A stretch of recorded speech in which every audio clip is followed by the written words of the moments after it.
Nako, it's Saturday, guys. Tahimik. So quiet. The place is so quiet Saturday. Let's see. Quiet talaga, guys.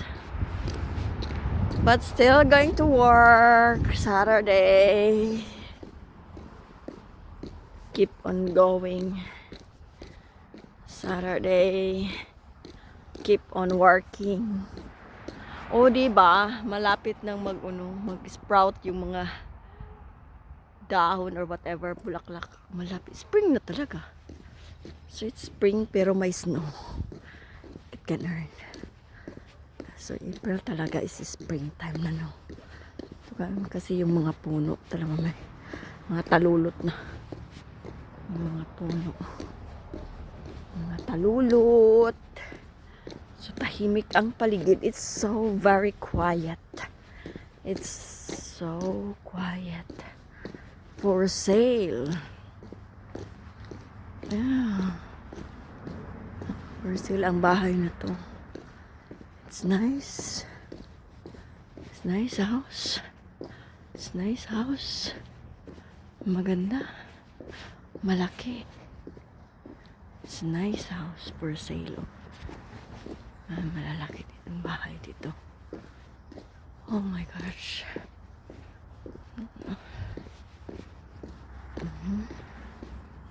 Ito pa. For sale siya. Siguro mahal kasi malaki. Malaki. Dito lahat ng mga bahay na. Malaki. Parang ano yun. How many bedrooms? 5 bedrooms. Malaki siya.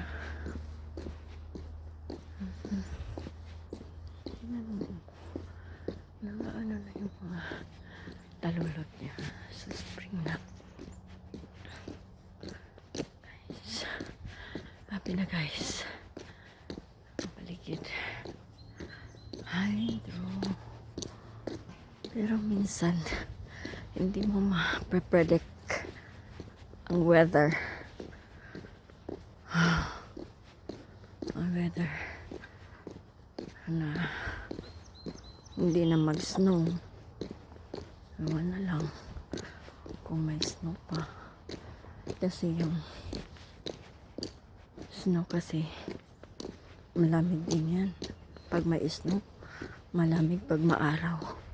Katulad nito, maaraw. So it's still cold.